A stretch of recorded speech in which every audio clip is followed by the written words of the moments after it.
AM 590, KXSP Omaha's ESPN Radio. It's time for the Metro's only racing talk show.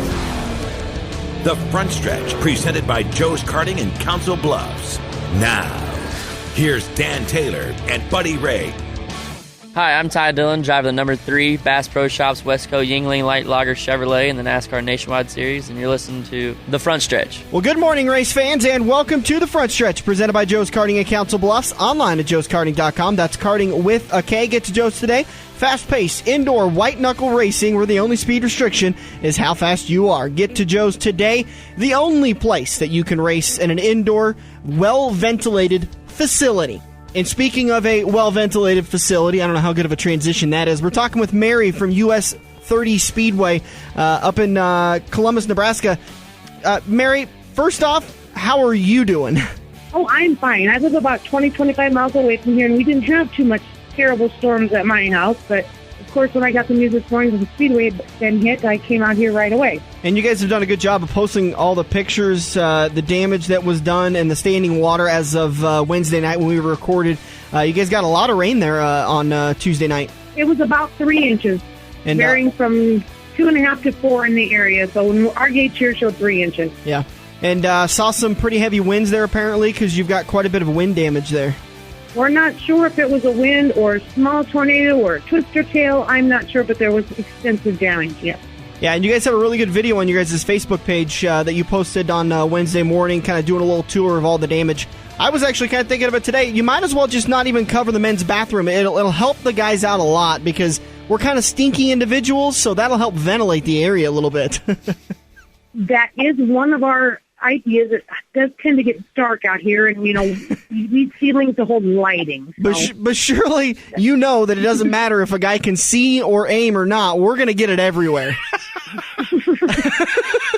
Okay, that was funny. It was my goal to make you laugh. You've had a very rough week. And so let's talk a little bit about it. Forced to cancel racing this week.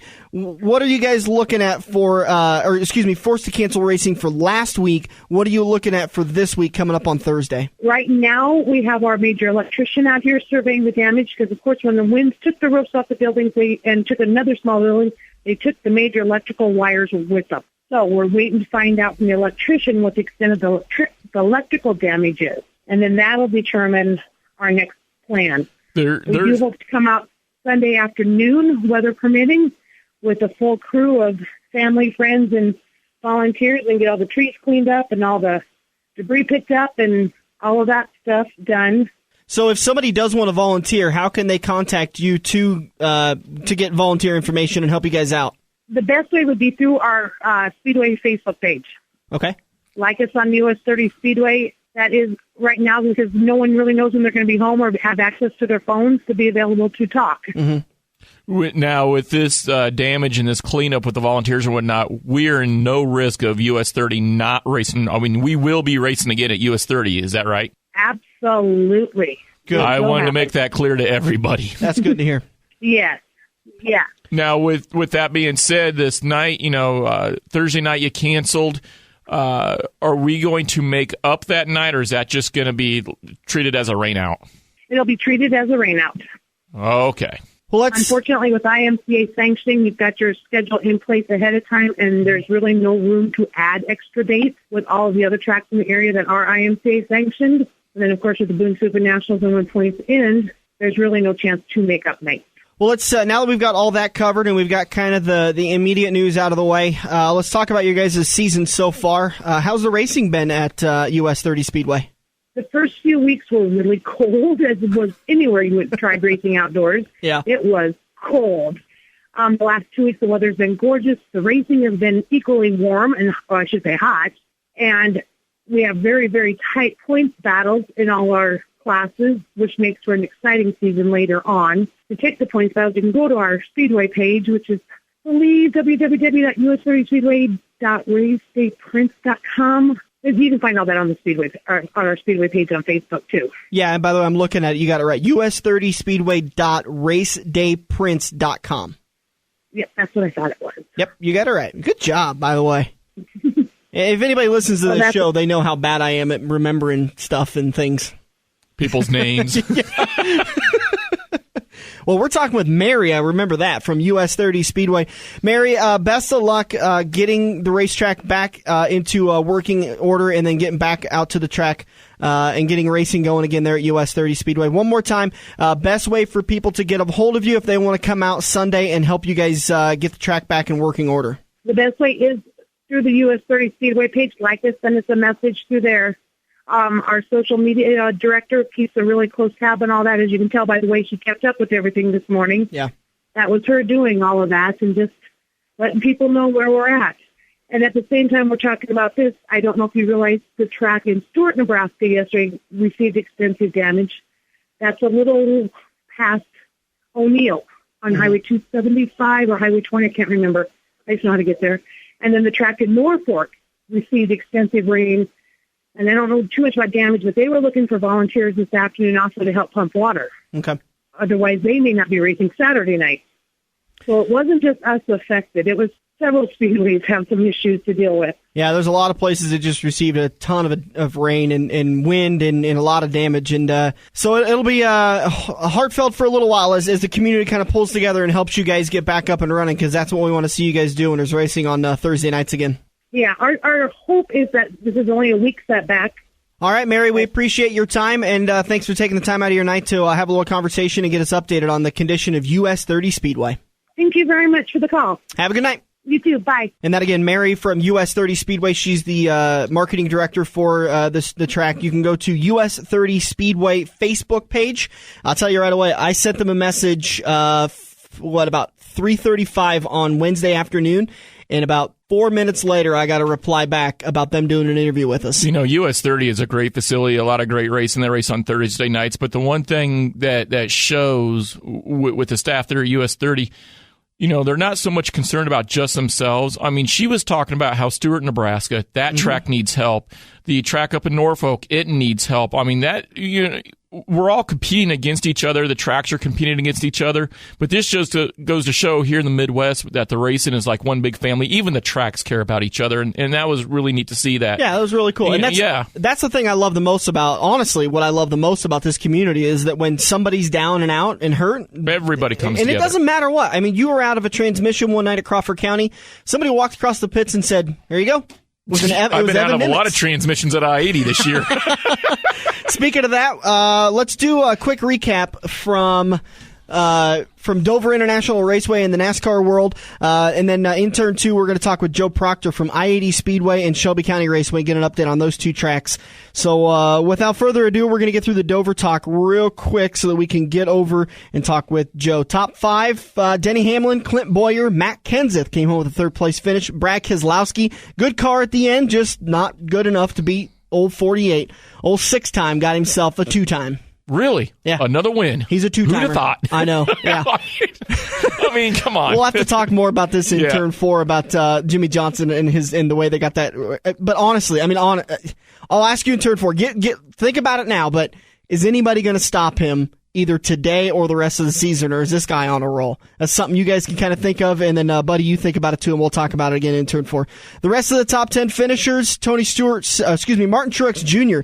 Got a top 5 with that 78 team. Tony Stewart finally decided to show up. I say that tongue-in-cheek. Joey Logano in 8th, because I love Tony, is why I don't talk bad about my boy. Dale Earnhardt Jr. in 9th, and Paul Menard got himself a top 10 finish. Kyle Busch trying to go for the three-peat, winning the truck race, winning the nationwide race, and then winning the cup race. Well, he kind of tangled with Clint Boyer's spotter. And Clint Boyer, the spotter, said he was clear, and he wasn't. Clint slid up in front of Kyle and put Kyle into the wall and ended Kyle's day. And Clint's been getting a little rough around the edges here lately, it seems like. But this 100% was not Clint's fault. He was cleared by his spotter, and he wasn't clear. And it was just one of those things. And I think, this is a conversation for another day, but Kyle came after him on the caution laps, came after him to wreck him. And they were able to get to Kyle and say, Kyle, stop, calm down, don't do it, you don't want to do this. And he stopped and went into the pits. So you mean a Busch had a meltdown? But the thing is, though, is he didn't do anything. That's kind of the key. And we'll talk about that maybe in another front stretch of, have they finally got their attitudes in control? Because we haven't seen a big outburst from these two yet. Greg Biffle also had a rough day after getting connected with The 47 slid up into the 17, which then slid the 47 into the 16 and ended everybody's day but the 47. Yeah. It was the 47's fault. It was Allmendinger's fault, but just he didn't get any of it and ended up finishing 21st. And Ryan Newman has a rough day, too, finishing 31st. So, rough day for those guys. We'll be back in turn number 2 to talk to Joe Proctor from I-80 Speedway, Shelby County Raceway. And, God, what else does this man do? We'll find out in turn 2. We'll be back here on the front stretch. If you love wings, if you love rings, and all kinds of other tempting things, great times, great food, get to Quaker Steak and Lube. Quaker Steak and Lube is heating up the menu with bold new sauces and fresh new flavors. Try the Southwest Fajita Salad, Steak on Steak Burger, or What the Fudge Bar Jar Sundae. Great times, great food, get to Quaker Steak and Lube. This is Andrew from Kaziski Auto Parts. Kaziski Auto Parts is an insurance-quality used parts supplier that can match your foreign or domestic car or truck needs. If you have a damaged or broke-down car or truck, we guarantee a clean and quality part in next-day fashion. Kaziski Auto Parts, your neighborhood premium recycled parts supplier. Call any Kaziski Auto Parts salesman today by dialing 402-731-4592 or visit us at 5040 I Street in Omaha. Kaziski Auto Parts, our quality used parts will match your car or truck's needs. Are you ready for fast-paced, adrenaline-pumping, wheel-to-wheel racing right here in the Metro? Get to Joe's Karting in Council Bluffs and see what it's like to race real go-karts. Joe's Karting knows it's no fun to race go-karts at 10 miles per hour, so they ripped the governors out, and now the only restriction is how good you are at racing. It's full-throttle, white-knuckle racing every day of the week. Head over to joeskarting.com for hours, prices, and specials, or give Buddy a call today and set up your group races at 712-256-5278. We're working the high line into turn 2 on the front stretch, presented by Joe's Karting, online at joeskarting.com. Hi, this is Rusty Wallace with ESPN, and you're listening to the front stretch. Heading into turn number 2, brought to you by Kaziski Auto Parts, 51st and I Streets, and online at KaziskiAutoParts.com. Got to tell you, with that hail that came through earlier this week, there's no better time to head down to Kaziski Auto Parts. Talk to old Andrew Kaziski. Get yourself a new fender, new hood, new roof, new seat post, whatever you need, new windshield. Maybe they got those. They might just have a whole new shell for you. It's a heck of a lot cheaper than going and getting it from an auto parts store, or it's definitely a heck of a lot cheaper than going direct from dealer, because they're going to charge you arm, leg, and probably 2 toes. Although if you go through the dealers. But Kaziski Auto Parts, 51st and I Street. Andrew's the best person. Just walk in there, tell him what you've got, make, model, even bring in your VIN number if you got it, and he's going to help you out with tell him what you need to have replaced. And you're still going to save money. Say your hood got damaged from hail damage. He may have a hood out there for you. All you got to do is just take it to an auto body store and get it sanded and repainted. And it's probably going to be a heck of a lot cheaper than trying to go and buy the actual metal brand new and all that. Oh, absolutely. I makes me wonder if Woodhouse may not be calling Andrew. Oh, man. What did I see? $168 million in estimated damage out there? That's nuts. But the thing is, they got insurance too. Yeah. They're not gonna. Let's not kid ourselves. They're not hurting for money. No. They're calling their insurance guy and they're putting in a claim real quick. Got a full studio for you tonight. Turn 2, we're going to talk with Joe Proctor from I-80 Speedway and Shelby County Raceway in Harlan. And then in turn 3, we're going to talk with Stan Cisar. Stan's already joined us. Got the microphone queued up, ready to go, and we're going to just all kind of chit chat a little bit about. I guess it's the best opportunity to just talk racing. You guys take care of 4 of the tracks. I kind of take care of 1 track. So we got 5 tracks of, God knows how many in this area that we can talk racing about tonight. So first off, let's start with Joe Proctor, the man behind the microphone at Shelby County Speedway and I-80 Speedway. How you doing, big guy? Pretty good. Doing a lot better. It's good to see you around again. You gave us all a little worry there. Yeah, I was down for the count for a little while, but they couldn't keep me forever. So. Well, what was worse, the condition or the hospital stay? Actually, the hospital stay was a lot worse than really the way I felt. So. See, that's the way they do it. They want the hospital stay to be horrible, so that way you just get out of there. Yeah. So they can. That's true. They do feed you all right, but it's not all that great. There's no nachos. There's no hot dogs. There's none of the good track food. That hamburger is probably $3,000. You can't just go to the refrigerator and get what you want. Yeah, right. Well, Joe, you're the announcer on Friday nights at I-80 Speedway. If you could just kind of give us a little bit of an oversight of how things are going for I-80 Speedway and the Kaziskis out there. It's not going too bad. We've had some decent racing, despite the car count's just been a little bit low here and there. But the racing's been pretty good. We've had some good shows in the B modifieds and, of course, and the modifieds. That's probably the highlight of the night. Super late models, the car count's been down a little bit, but the racing's been okay. Of course, when Kyle Burke shows up, that's, you pretty much race for second after that. Yep. On the flip side of that, Tad Pospisil, though, he's managed to beat Kyle a couple times and done it with pretty good authority. So that young man's coming along quite a ways. Anything new on his car that he's able to start getting past past old Burke there? Or? I think Kyle might be helping him too well. That could be what it is. He is running one of those missile cars. So. Yeah, I was going to say he's got. Kyle does his own chassis, right? Mm-hmm. Yeah. He has them built to his specifications. I think there's 5 out there, and Andrew has one, or not Andrew, but Brian Koziski has one also, and in the Grand National division. Then there's a couple other ones. Corey Dumpert. Yeah, Corey's got one, and I think he's helping Tad a little bit too good. Tad goes pretty good out there. Mm-hmm. We had, of course, just had the Charlie Clark Memorial this past weekend. Unfortunately, they rained out halfway through. Yeah, I know I talked to Joe earlier this week, and he hadn't had anything yet. Any updates on what they're going to try to do? I mean, they're kind of in a bit of a pickle with that. Not yet. Not really anything firm. He made mention of possibly the Thursday night of the Silver Dollar Nationals, but it's kind of, he's still up in there. He could change his mind 4 times. How he is. Otherwise, that's within an hour. Yeah, exactly. Oh, that's giving him credit. That man changes his mind. I mean, he's a million miles an hour in that brain, and he comes up with I heard 5 or 6 different ideas when I was sitting up in the booth waiting for the monsoon to quit. Yeah, that night. So exactly. You were up there that night. And he didn't know what to do, and then somebody yells out, "How about the Silver Dollar?" And he said, "Oh, that's a great idea." Wait a minute, that won't work. And then he comes back, and it's a great idea again. So it's hard telling what he wants to do. Had he known or had he considered that, he probably would have. Sprint cars were going to be there anyway. Yeah, sprint cars were going to be there, and some of the sport classes were going to be there. He might have chose not to shuffle that schedule. I'm glad he ran the sprint car feature first. I know a lot of the fans were. There was a big crowd there to see the Nebraska 360 group, and they put on a whale of a race, and they just got the checkered flag flown. Of course, like I say, you guys were all there, and when the rains came, and it was a deluge for a while. Yeah, that was a pretty good rainstorm. Nothing like we had last night, but it was a pretty good rainstorm as far as it goes at the racetracks. Friday night, of course, before that, we had a nice show that night too. Pretty decent car count, but the Charlie Clark is always a good one to come up, to wait for, to come to. You got all that racing, and then the whole 22 lap segments deals. So we're kind of looking forward to that, and then of course we get washed out. But this Friday night, we're coming up to World of Outlaws, SLS Promotions. That one's going to be a pretty good show. SLMR late models are coming along with them. So of course the final season for the King, Steve Kinzer. They got everybody wants to see that. We talked about that a little bit.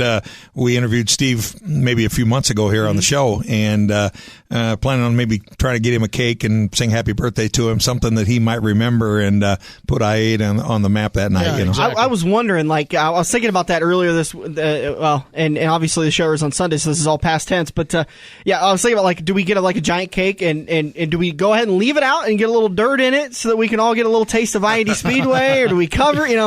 Send some back with him, back to Indiana.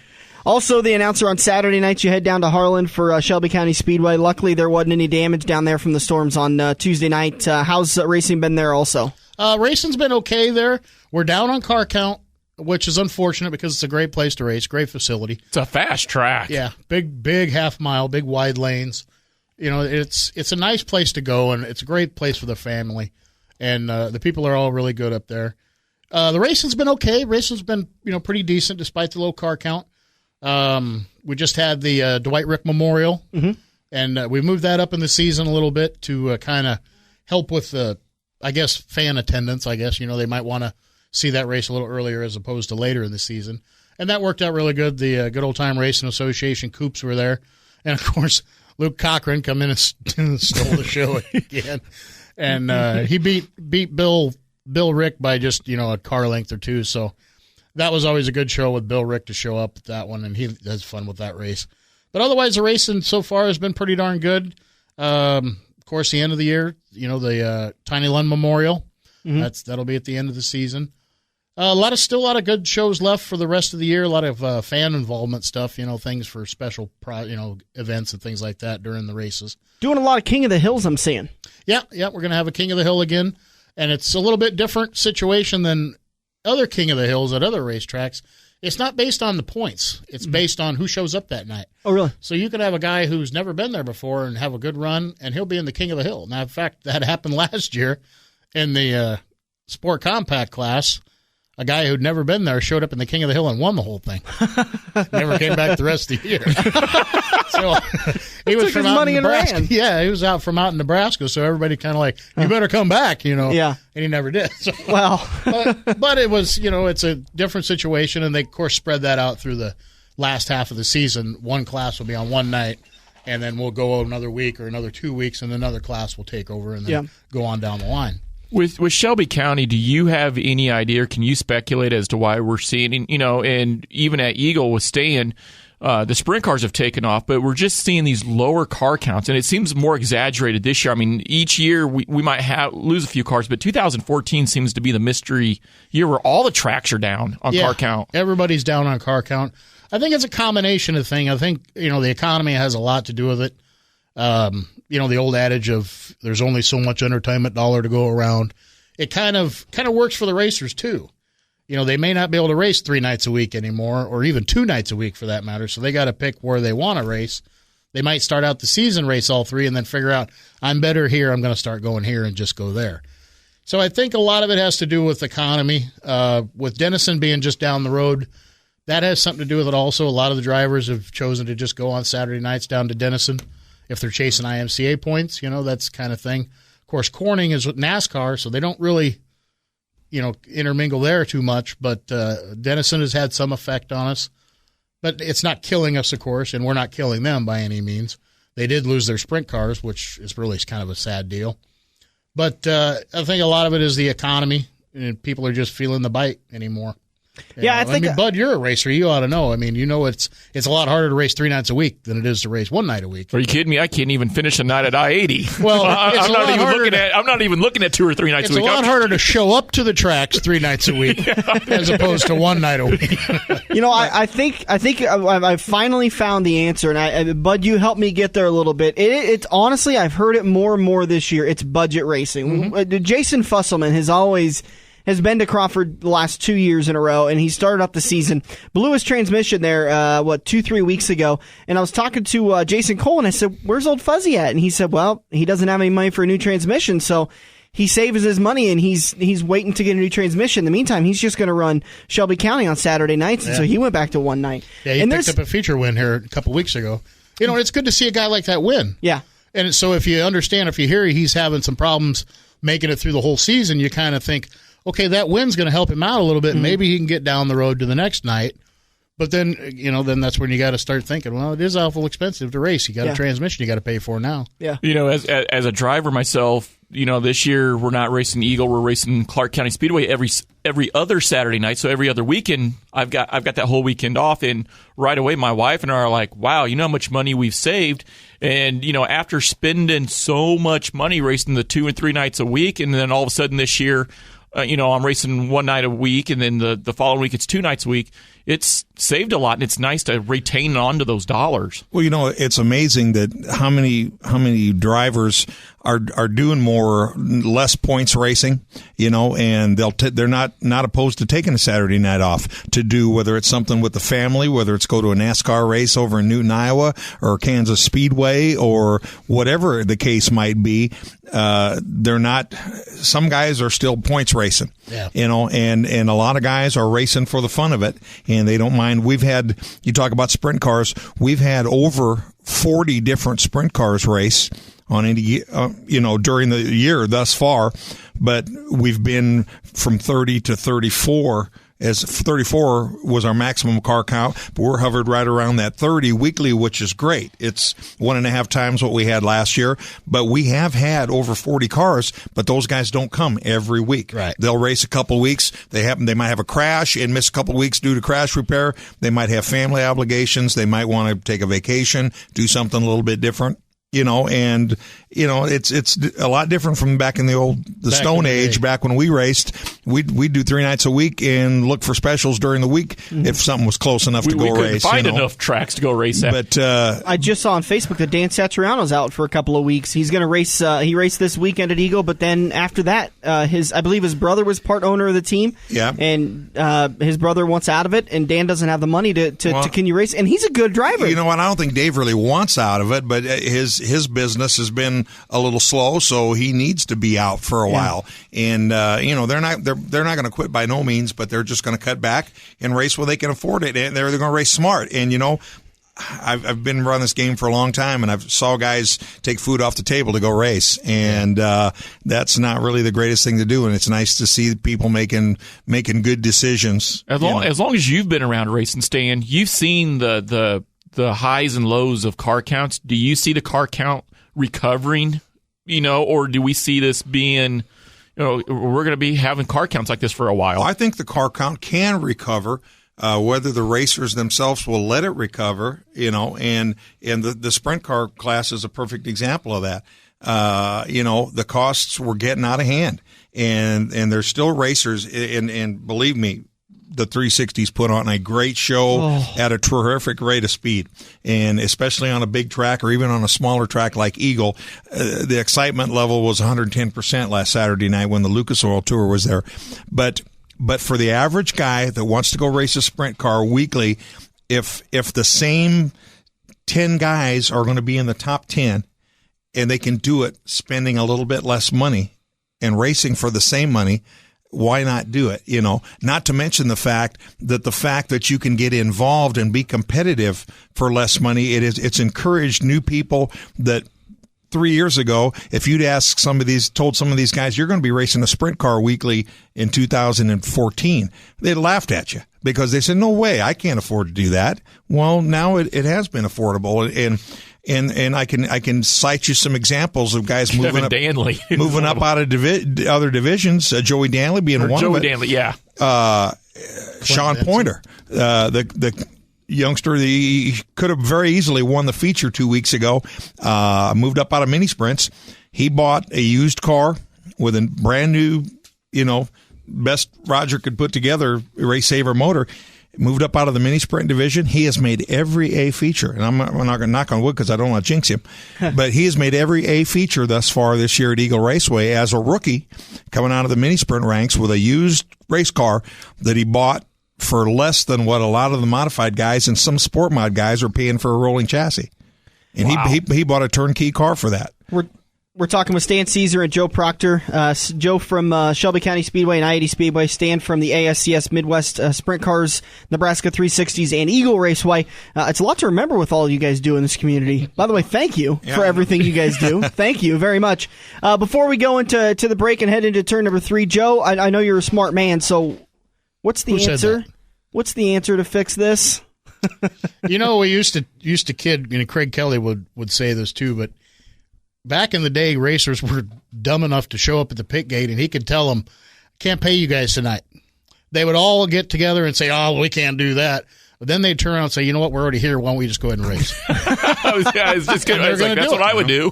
I mean, you could, as for the answer, the end-all, be-all, who knows? Yeah. But, it's just a case of it's money, money, money. If racing didn't cost so much, I mean, you can go racing. And you can be racing if you're going 35 miles an hour. You get enough people to want to do it. Yeah. But it's, you got to keep up with the Joneses. The sad part about it is the bigger the track, really the faster the cars need to go in order to keep the attention level of the fans or what the fans have been used to seeing. The smaller track, you're a little bit luckier. They made Crawford County Speedway much smaller. Probably made it a lot more competitive than it used to be when I was announcing up there when it was the full half mile.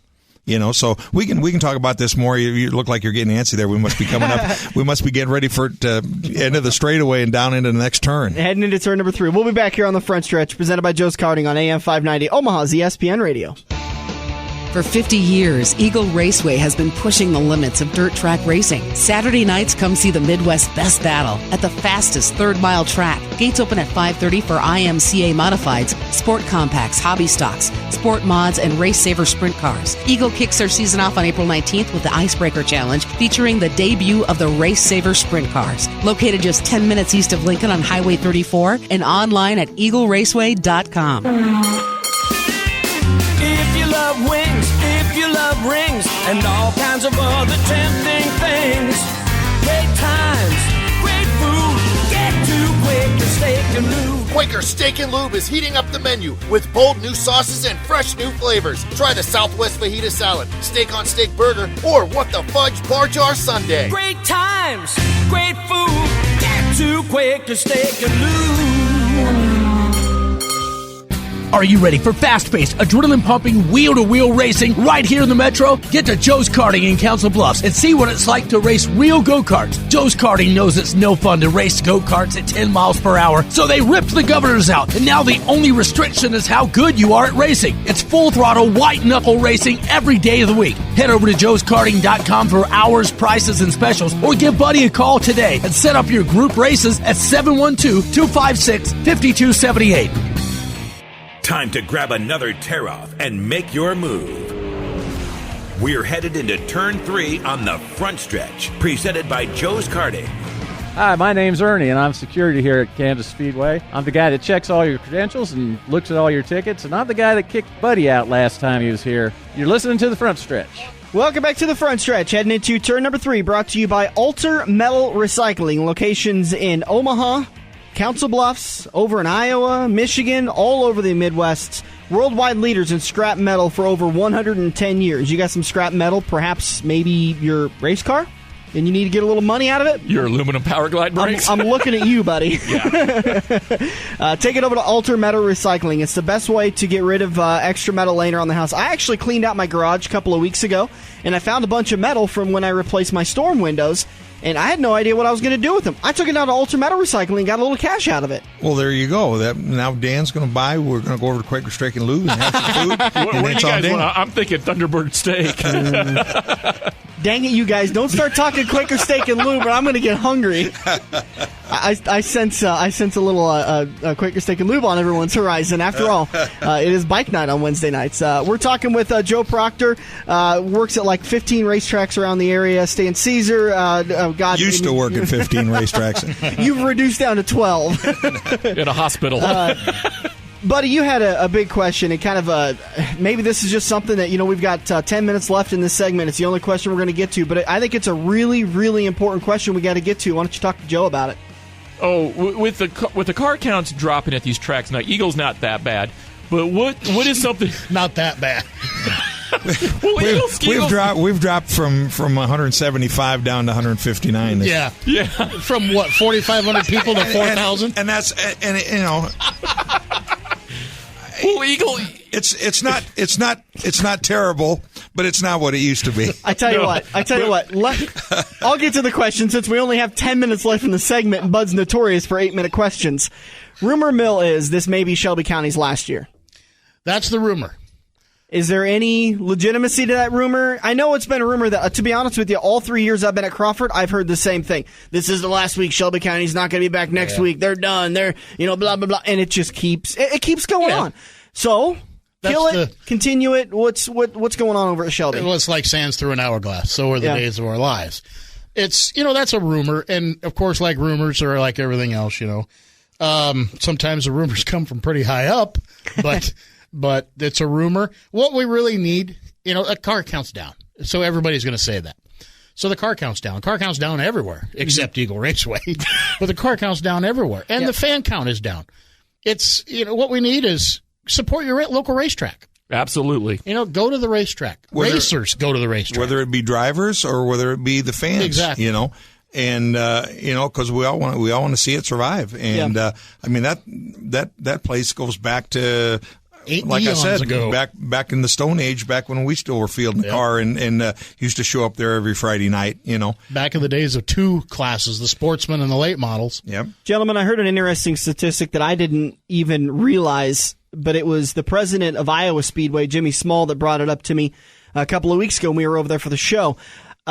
Iowa has the most dirt tracks in it than any other state in the United States. Per capita. The most dirt tracks in it. Is there too many? Quite possibly. Yeah. Yeah, it's very possible. I think I agree with you guys. Crawford County did great for 2 years, but now they're starting to struggle too.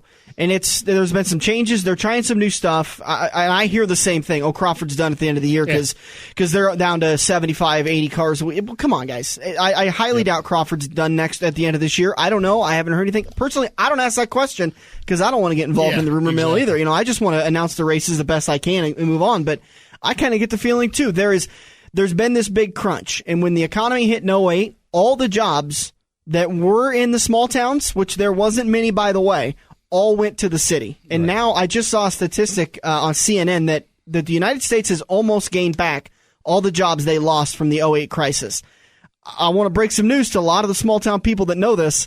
Those jobs didn't come back to the small town. The small town is dying. And the small town, in my opinion, correct me if I'm wrong, is where the racers at. That's where, exactly. Well, where the racers are at, but the thing about it is people from the cities will drive to the small towns to see races. God, yes, they will. That happens in the state of Nebraska all the time, whether or not we're the biggest or not. But on any given night of the week, how many tracks are racing on Friday night? Sunday night, it has its advantages, but it has its disadvantages. It's the last night of the week. Your entertainment dollar might be gone by then. People have to get up and go to work on Monday morning. Well, that excuse, to me, it doesn't hold water because for years, people used to go to Sunset Speedway on Sunday nights, and a lot of them would stay until the Sunset Inn closed, before they left that night. I remember those days as a boy growing up. If you're a race fan, you're going to go. But Sunday night, basically, that I can think, one track in the area is racing. That's Raceway Park up at Jefferson, South Dakota, and I think they're doing well. Yeah. I think there's kind of been a resurgence on the small track up there. Rumors are they're going to have a few races at Park Jefferson before the year's over with on the big track right across the street. But on Saturday night, within 150-mile driving distance, there's probably 6-7 racetracks racing on Saturday nights. There's at least 5 or 6 racing on Friday nights, and so then you come to the point where who's closest to the metropolitan area, and we're pretty lucky at Eagle. We get people from Lincoln and Omaha, and we do have Lincoln is notorious for their sprint car fans. Yeah. And we've cultivated that, even though we lost a lot of people when we went to the 305 Race Saver class, they're coming back, and the racing has been really good, and the track record is less than a second off the 360s now, and we're getting 1.5 times the car count. So things are on the upswing there, and I think they could be on the upswing as another class. Something we talked about earlier. I think tighter specs on the rules make it affordable. Don't give the big pocketbooks a chance to buy wins, and the bigger the track, it seems like the bigger the distance between the haves and the have-nots and the competitiveness, and that makes it tough, for the bigger tracks. Like we mentioned, Crawford County, I think, places a lot racier than it was when it was a half mile, although seeing a really good race with really fast late models for sprint cars on the big half mile, there's nothing like that either. Yeah, and this Friday night, the late models will be back at Crawford County Speedway, making a one-time unsanctioned appearance, and they're just going to kind of see how it goes for the next for this week, see how the car count can go. I mean, frankly, they've been in a rough position with that 6th class. It just they can't seem to get anything work. We tried the Bombers a couple of weeks ago. 4 cars showed up. And we tried sprint cars. That was, I think there was a lot of fault on the track that they weren't proactive enough to go and get the cars to come down and race at Crawford County. And now they're going to try to go back to the late models. I'll get up on my soapbox here for just a second. And if I was in that predicament up there, I would do your 5 weekly classes every week, and once a month I would do the special, and I would go out and find a sanctioning body that's going to provide 20 to 25 cars every week, whether it's the Nebraska 360s, ASCS, the SLMR, and make it a special event, because I really did notice that last Saturday night at Eagle. And the 360s came in with the Lucas Oil Series, and the place was jumping. And, we had 4,000 plus probably there. Yeah. And, wow. It was a special event where when we raced the 360s weekly, we still had our 20 regular 360s that raced there every Saturday night, and they would be added by those 10 or 12 travelers. Well, this year, we had 34 travelers that aren't there every Saturday night. Yeah. The only guys that were there, Shaylee Bade came down and ran. Jason Martin had a 360 in and came down and ran. But most of the guys were guys that aren't there every Saturday night. It's two totally different things. There are specials and there are weekly shows. And I think what they need to do with that 6th class is they need to make it, go for it once a month and make it a special event and make it the one that people that can come out and want to see those classes, something more than just a weekly show, they'll come out and spend the extra $2 to $5, We talked with Ben Shelton, who's the who owns MSR Mafia in South Carolina, Louisiana, in that area, and he's also the pit reporter for the Lucas Oil Late Model Series. And Ben wrote a really good article for OneDirt.com that states a lot of these racetracks need to consider going down to 4 classes rather than 6, because if you get a good car count, you're there till midnight, and fans don't want to stay until midnight to watch the premier class race. That's 6 hours sitting in the same seat. You don't do that today. You don't sit 6 hours in the same seat. But the key to that is how you run your program. We run. True. I tell you what, we run 159, 160 cars through Eagle in 5 classes on a given Saturday night in maybe a half hour longer than what it took to run the 3 classes last Saturday night. Yeah.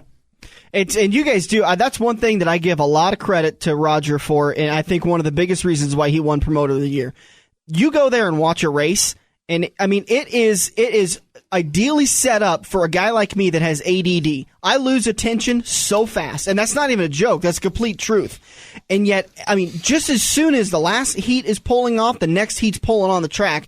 I mean, I can only imagine how hard it is for you to keep that stuff moving. We can't afford to do it any other way, because our goal is we start, even sometimes we'll try to start early if we can, but we try to start promptly at 6:30, and our goal is to be done before 10:30. And I think all but one night this year we've reached our goal. Yeah, I don't know how many times when I race Eagle, it's come across the intercom. We've done a drivers meeting week in and week out. You guys know what to expect. We're starting right now. Get ready. Hot laps are up. Yeah. I mean, they don't screw around. I think that's what a lot of these tracks, and honestly, I love Crawford County, but I think that's one thing. Jason Cole said the same thing to me. He said, you guys are letting people in the pit gate at 7:15. Hot laps start at 7. You need to tell those drivers, you're at the back of the heat. You're not hot lapping. Get here at 6:45 or you're not racing. Period. You need to put your foot down and be a little more stronger with these drivers. Well, you can do that up to a certain extent, and it's a little harder on Friday night because people are working. Yeah. But I mean, you can do that, but I don't know. Listen, guys, I feel an entire show that needs to be done on this.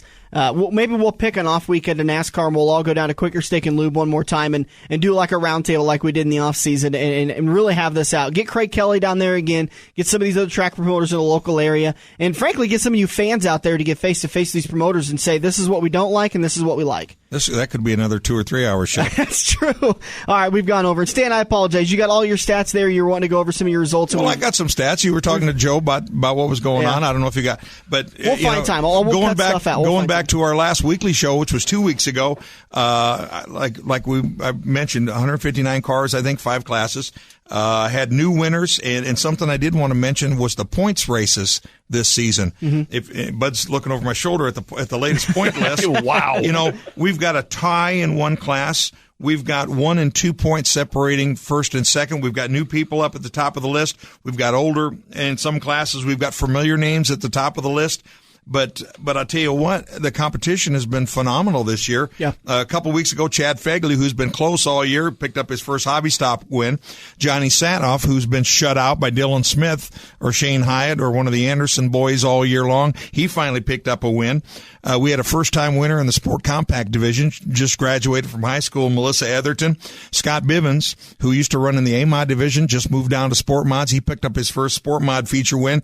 And Clint Benson, who used to run late models, now in his second year of the Race Saver Sprint cars, won on the last 3 laps over Sean Pointer, who I talked about earlier. And Sean, a rookie, could have very well picked up his first feature win there. And then, of course, last week we had only 3 classes. We had the Sport Compacts and the A Modifieds, and then we have the Lucas Oil ASCS National Tour come to town. And your points leader, Shane Hyatt, picked up the win. Hard-fought A feature in the Modifieds, as always. Our points leader in his rookie season, Justin Olson, in the Sport Compacts. And what a war they had in the 360, 35-lap feature. Brad Loett and Johnny Herrera, who had words and had issues the night before at Salina, Kansas. We had 34 cars in the house. One of the best drives of the night was Jack Dover, who had a bad heat race, had to come out of the B main, or he didn't make the redraw, but he came out of the 8th row and he clawed his way back up to 7th at the end. And but what a race it was, and the fans were screaming for more at the end of the night. You know, it was very, very competitive racing this year. Crowds have been really good, but they've been treated to some awesome racing, and it's a happening. You know, with the music and all the events and other off-track activities taking place. It's kind of this week we got school bus races. It's the student breakout night, and Chad Anderson going to be in that? Probably, without a doubt. Roger keeps 6 school buses down there, and they're gonna put them back together. And you would be surprised at how fast those big long buses make it around the 3rd mile. All right, Stan, we appreciate you joining us. I apologize we didn't get enough time for you. We're going to be live at the end of June, so we'll hope you get to call in and give us an update from Eagle Raceway from the previous night's racing. Sure, we'll do the Sunday morning. We're going to do it again in turn 4. We'll be back to wrap it all up. This is the Front Stretch presented by Joe's Karting on AM 590, Omaha's ESPN Radio. So you raced your car this weekend and it ended up on the wrecker. Alter Metal Recycling in Council Bluffs wants to remind you it's not a total loss. Bring it by their modern scrap metal recycling facility and get top dollar for your car. Alter has a full concrete unloading zone, so you don't have to deal with muddy loading zones, and pays on the spot for your car. Alter Metal Recycling is open 6 days a week, with locations in Omaha, Lincoln, Grand Island, and more. Find your location online at altertrading.com. This week's young gun on the front stretch is Cole Ferguson of Fergie Motorsports. Cole first sat down in a car at the age of 8, racing go-karts around tracks in the Midwest. In his last year of racing go-karts, Cole won 7 national features, including the coveted Duffy at the IKF Grand National Championships. When Cole turned 14, he started racing IMCA Northern Sport Mods all over the Midwest, including Knoxville Raceway, Boone County Speedway, Adams County Raceway, and many more. This season, Cole stepped up again and started racing IMCA Modifieds with a Victory chassis with a GM 604 crate motor. While Cole's away from racing, he spends his time making sure his schoolwork is done and puts in his fair share of hours at the local hardware store. Cole also loves to fish and hunt and volunteers his time with the disabled at the Banner Shooting Range in Indianola. Keep your eye out for the number 3 Modified driven by Cole Ferguson. He's this week's young gun on the front stretch. We have all been there before. Broken car part in your hand and some snot-nosed punk behind the counter has no idea what he is talking about, but he guarantees that this part will fix your car. You pay an arm and a leg for the replacement, get it home, and sure enough, it doesn't fit your car. Now, learn from your mistake and give an experienced salesperson at Kosiski Auto Parts a call today at 402-731-4592. Kosiski Auto Parts will get you back on the road with your arms and legs still attached. Are you ready for fast-paced, adrenaline-pumping, wheel-to-wheel racing right here in the Metro? Get to Joe's Karting in Council Bluffs and see what it's like to race real go-karts. Joe's Karting knows it's no fun to race go-karts at 10 miles per hour, so they ripped the governors out, and now the only restriction is how good you are at racing. It's full-throttle, white-knuckle racing every day of the week. Head over to joeskarting.com for hours, prices, and specials, or give Buddy a call today and set up your group races at 712-256-5278. Get ready for the victory lap as we make our way into Turn 4 on the front stretch. Presented by Joe's Karting. Online at joeskarting.com. My name is Aaron Walker, jackman for the number 12 Alliance Penske Ford, and you're listening to The Front Stretch. Heading into turn number 4 here on the front stretch. Turn number 4 brought to you by the official watering hole of the front stretch, Quaker Steak and Lube in Council Bluffs. All the green flag action on the big screens at Quaker Steak and Lube for the Pocono 400 today, obviously at Pocono Raceway in Pocono, Pennsylvania. All the action now you can switch over to a network that prefers to cover racing action. That would be TNT. We are officially done with Sorry We Missed It. We were at Commercial Fox. I hate that station. I think they've got some of the best announcers, though. I really do like their analyst. When Larry you just Mack. said we went to commercial and you said Fox, I looked at you, I was like, did you just say what I think you just said? Yeah, no, I think that they have some great analysts on there, and I think they do a really good job. Like I said, I love Larry Mack. He is my favorite analyst in the whole wide world. Mike Joy. Mike Joy is probably structurally what you asked me to do with the show, drive the bus. He drives that bus really well. Darryl Waltrip gets a little goofy from time to time, and I think it kind of makes us look like a bunch of hillbilly rednecks, which, in case you haven't noticed, I don't think it makes us look like hillbilly rednecks. He is from the South, but come on. No, look, my family originated from the South also. Yeah, the same area as DW. That's why you think you're so connected to it. But you are right. Sometimes he goes a little overboard, and you're like, okay, get back on track here. It's funny that he can inject humor, and when he does it the right way, he's funny. You know what else I don't like about DW? He's a waffler. There was incident at Dover. I listened to him. Somebody took 2 tires in the middle of the race, and DW says, boy, I think they're really going to be questioning that. That wasn't a good choice. I don't know about that. And they go to commercial break. They come back. That driver restarts row 2 outside or inside or something like that. It wasn't too far from the front because they picked up all this position. I think it was Matt Kenseth, actually. 15 laps into the run, Matt's holding his own. He's dropped 2 positions, and DW says, boy, that was a good call. I really like that call. That was smart. Well, what was it, DW? Did you like it or didn't you like it? What was it there? And then there was another time where he jumped up Clint Boyer's butt for an incident on the track when you could plainly see it wasn't Clint's fault. And then later on in the race, the exact same thing happens to another driver, and he says, well, I think it was one of his favorite drivers. It was probably Danica or Tony or someone like that. And he says, well, that's just a racing thing. Really, when it was Clint 50 laps ago, he was being irresponsible and dumb. And yet, now that it's happened to another driver that you actually do enjoy, it's a smart move. Maybe he's hit the wall one too many times. Oh, I think that's definitely a case. So anyways, off my tirade there, because once again, that comes to my favorite part of the NASCAR season when we are done with Fox. Unfortunately, next year I have to deal with them more because this is the last year for TNT and ESPN. After this season, those guys are both done with their broadcasts, and then it's going to be split between Fox and NBC Sports Network. So, again, all the action on the big screens at Quaker Steak and Lube in Council Bluffs, online at Quaker Steak, online at thelube.com. Get on the Facebook, Quaker Steak and Lube Council Bluffs. Get all the latest specials, happenings, and all sorts of stuff. All right, Pick'em's contest update. You're doing better, big guy. Hey, I'm on fire. 2 Well, weeks in a row. I don't know about that. We'll ask Monty Omen how I'm doing.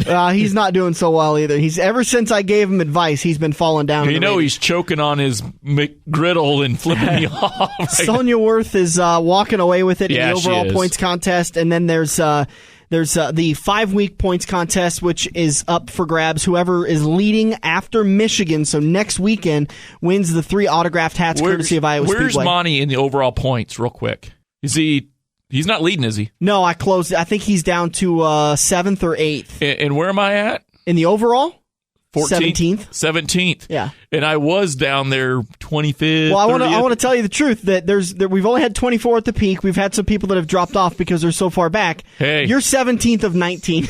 No, you're 15th of 19. Hey, all I know is you got to be there. But you're doing better. The thing is, you had a really rough beginning of the season. Monty's just going to be irate if I beat him in the overall points after he came out on fire. Yeah, I don't know about your pick'ems, by the way, because you're using a lot of your because you can only pick the same driver twice. That's fine. And your chase picks, you're leaving a lot of really good drivers out there that you're not picking for a second time. I know. So that's points you're leaving on. I'm just saying.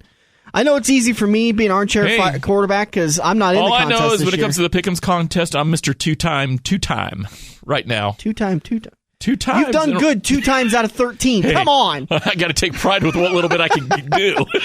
Your point standings for the NASCAR Championship Series, Matt Kenseth is your points leader. Dropped Jeff Gordon down. Carl Edwards 3rd. Jimmie Johnson 4th. Dale Jr. 5th. Right now, Matt Kenseth leading in the points but doesn't have a win. I know that's kind of one of those things where we were talking about it 2 weeks ago. Before we went to Charlotte and Jimmie Johnson. When is Johnson going to get a win? Now he's got 2 in a row. He's probably going to go for 3 in a row today. Do you see Matt Kenseth going much longer without a win, or is it going to be... No. You know the pressure's on his shoulders right now to perform and get that win. I mean, if he doesn't get a win and he's outside of the top 12 or 16. Yeah. He's screwed. He needs that win right now. And by the way, we would update you on the latest Greg Biffle, Carl Edwards saga, but we record on Wednesday nights, and who knows, somebody could be signed by Sunday. As of Wednesday night, the latest rumor was Larry Mack. Well, I guess really rumor, but Larry McReynolds of Fox Sports said he feels that Carl Edwards is headed to Penske for opening up a third team, and that Greg Biffle is headed to Michael Waltrip. Yeah, so I like those picks. Biffle to Michael Waltrip is weird, though. Edwards to Penske, I can see, but is it Biffle going to Waltrip? Does that seem kind of like a demotion? I don't think so at all. I think Michael Waltrip Racing, if you take it's great for Michael Waltrip, but on Biffle's side, what has he done? He hasn't done anything. And frankly, we've said the same thing the last 2 years. That when it gets to the middle of the season, Roush Fenway disappears. And you can't blame it on engine manufacturers because who do you see going to Fenway? To Roush Fenway Racing? Roush Fenway. I don't know who takes those two open spots. I don't know. That's a big question. I haven't really dove into it enough. You and I you're the proponent of this, that you like a veteran being in an organization like absolutely. that. Especially when you've got Trevor Bayne that's going to come up in 2015 for the 6 car, and you've got Ricky Stenhouse Jr. If I owned Roush Fenway, well, first of all, owned Roush Fenway, I wouldn't be here. You'd be buying a lot more dinners than you are right now. And no McDonald's crap. I'm telling you. But if I owned Roush Fenway, and I had that money, I'd be taking a veteran and a rookie. Yeah. But if I can only take one driver, I'm taking the veteran over the rookie any day. Oh, absolutely. The problem is there's not many veterans out there that they can take. Not really anymore. And, I mean, Jeff Burton, maybe they could entice him to come back and at least run a partial schedule in a third car. Or maybe they got to go down into Nationwide and pick up somebody that has experience down there. I know you and I had a big conversation before the show about Elliott Sadler. But I was just going to say that. I don't know. That's the big. I think that this is really weird because Roush Fenway still has the persona of being a powerhouse top team because of what they did in the turn of the 2000s and the between 2000 and 2010. They still have and what they did, frankly, through the 90s and starting in the 80s. But I honestly don't see them as a powerhouse anymore. I see them down there around with the Michael Waltrips, who I give Michael Waltrip the edge because he's at least on the upswing. The Earnhardt Ganassi. Yeah, even those guys, I think they're better. I mean, Kyle Larson's... Jesus. I expected him to be good. Not this good. I told you from the beginning of the year, Larson is the man. And I didn't expect him... I didn't think he would do bad. I really worried that they would put him in that car too soon, but he's doing well. Told you so. You haven't told me so anything because our bet is that he would win a race, which, has he won a race yet? He's been awful close. Has he won a race yet? There are a lot of season left. Close only counts in horseshoes and hand grenades. A lot of season left. All right, guys. Thanks for joining us here on the front stretch. I want to say a big thank you to Joe Proctor and Stan Cisar for a fantastic turns 2 and 3, by the way. Thank you to Mary from US Speedway for joining us and talking about their situation up there. Find them on Facebook, us30speedway.com. And then we'll be back next weekend. Hopefully, Jesse Sobbing. He said he was going to join us, but it all kind of depends on his schedule because he races Wednesday nights. And then Jack Dover definitely confirmed that he's going to join us next weekend. You'll hear it all again next weekend here on the front stretch, presented by Joe's Karting on AM 590, Omaha's ESPN Radio. For 50 years, Eagle Raceway has been pushing the limits of dirt track racing. Saturday nights, come see the Midwest's best battle at the fastest third-mile track. Gates open at 5:30 for IMCA Modifieds, Sport Compacts, Hobby Stocks, Sport Mods, and Race Saver Sprint Cars. Eagle kicks their season off on April 19th with the Icebreaker Challenge, featuring the debut of the Race Saver Sprint Cars. Located just 10 minutes east of Lincoln on Highway 34 and online at eagleraceway.com. Are you ready for fast-paced, adrenaline-pumping, wheel-to-wheel racing right here in the Metro? Get to Joe's Karting in Council Bluffs and see what it's like to race real go-karts. Joe's Karting knows it's no fun to race go-karts at 10 miles per hour, so they ripped the governors out, and now the only restriction is how good you are at racing. It's full-throttle, white-knuckle racing every day of the week. Head over to joeskarting.com for hours, prices, and specials, or give Buddy a call today and set up your group races at 712-256-5278.